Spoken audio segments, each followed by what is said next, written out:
14 ಜನ ಕಾರಣ ತಗೋಬೇಕು ಅಂತ ಇದೆ. ನೀವು ಯಾವ ಮಾನದಂಡ ಇಟ್ಕೊಂಡು ಅವ್ರನ್ನ ಆಯ್ಕೆ ಮಾಡ್ತೀರಾ? ಯಾವ ಈಗ ಪ್ರಸ್ತುತವಾಗ 5 ಜನ ಕೆಲಸ ಮಾಡ್ತಿದ್ದಾರೆ CSC PSC.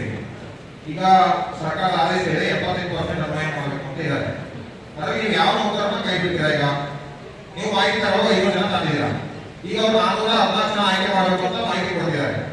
ಇನ್ನು ಉಳಿದಂತ ನೌಕರನ್ನ ಯಾವ ರೀತಿ ಉಳಿಸ್ತೀರಾ ನೀವು ಅಂತ?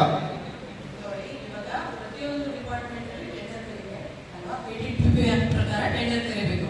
ಆ ಟೆಂಡರ್ ಅಲ್ಲಿ ಅವ್ರು ಎಷ್ಟು ಜನ ಬೇಕು ಅಂತ ಕೇಳ್ತಾರೋ ಅಷ್ಟು ಜನನ ಅದಕ್ಕೆ ಸ್ಕಿಲ್ಸ್ ಇರುವಂತವ್ರನ್ನ ಸಪ್ಲೈ ಮಾಡ್ತೀವಿ. ಉಳಿದಂತವರು ಬೇರೆ ಡಿಪಾರ್ಟ್ಮೆಂಟ್ ಅಲ್ಲಿ ಟೆಂಡರ್ ಕರೆದಾಗ ಅಲ್ಲಿಗೆ ಯಾವ ಸ್ಕಿಲ್ಸ್ ಬೇಕೋ ಅದ್ರ ಬೇಸಿಸ್ ಮೇಲೆ ಸಪ್ಲೈ ಮಾಡ್ತೀವಿ. ಜ್ಯೇಷ್ಠತೆಯ ಆಧಾರದ ಮೇಲೆ ಇದು ಬರುವಂತದ್ದು. ಯಾರು ಫಸ್ಟ್ ಬಂದು ರಿಜಿಸ್ಟರ್ ಆಗ್ತಾರೋ ಅವ್ರ ಬೇಸಿಸ್ ಮೇಲೆ ಕೆಲಸ ಮಾಡ್ತಿದಾರಲ್ಲ. ಈಗ ಬಂದಿರೋ ಕಾನೂನು ಸೊಸೈಟಿ ಬರುತ್ತೆ ಅಂತ, ಹಾಗಾಗಿ ಅವ್ರನ್ನ ಯಾವ ರೀತಿ ಉಳಿಸ್ಬೋದು, ಅವ್ರನ್ನ ಉಳಿಸಕ್ಕೆ ಮಾನದಂಡಗಳೇನು ಅಂತ? 500 ಜನ ಇರ್ತಾರೆ, ನೆಕ್ಸ್ಟ್ ಇಯರ್ 500 ಜನ ಬೇಡ 425 ಜನ ಬೇಕು ಅಂದಾಗ 25 ಜನ ಏನ್ ಮಾಡ್ತೀವಿ ಅಂತಾರೆ. ಅವಾಗ ಏನ್ ಮಾಡ್ತೀವಿ, ಅವ್ರನ್ನ ಸಂಗ್ರಹ ಇಟ್ಕೊಂಡಿರ್ತೀವಿ ತಾತ್ಕಾಲಿಕವಾಗಿ. ಅಲ್ಲಿ ಬೇರೆ ಇಲಾಖೆಗಳಿಗೆ ಆದಾಗ ಆಪರೇಷನ್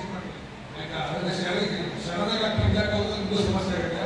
ಅದಕ್ಕೆ ಅದು ಕೂತ್ಕೊಂಡು ನಾವು ಬೈಲಾದಲ್ಲಿ ಒಂದು ಶಾಸನ ಮಾಡ್ಕೋಬೇಕು. ಅದಕ್ಕೆ ಬೈಲ ಅಂತ ಮಾಡೋದು. ಬೈಲಾದಲ್ಲಿ ಇರುತ್ತೆ ನಾವು ಏನ್ ಮಾಡ್ತೀವಿ, ಜಾಸ್ತಿ ಆದಾಗ ಏನಾಗುತ್ತೆ, ಈಗ ಶರಣ 500 ಜನ ಇದ್ದೀವಿ, 1000 ಜನ ಬೇಕು ಅಂತ ಏನ್ ಮಾಡ್ತೀವಿ, ಸಂಘದಲ್ಲಿ ಇರುತ್ತಿಲ್ಲ ಅಲ್ವಾ? ಹಾಗೆ ಬೈಲಾದಲ್ಲಿ ಬರುತ್ತೆ ರೂಲ್ಸ್ ಏನ್ ಮಾಡ್ತೀವಿ, ಯಾವ ರೀತಿ ಕೆಲಸ ತಗೋಬೇಕು, ಯಾವ ರೀತಿ ತೆಗಿಬೇಕು ಅಂತ ಇರುತ್ತೆ.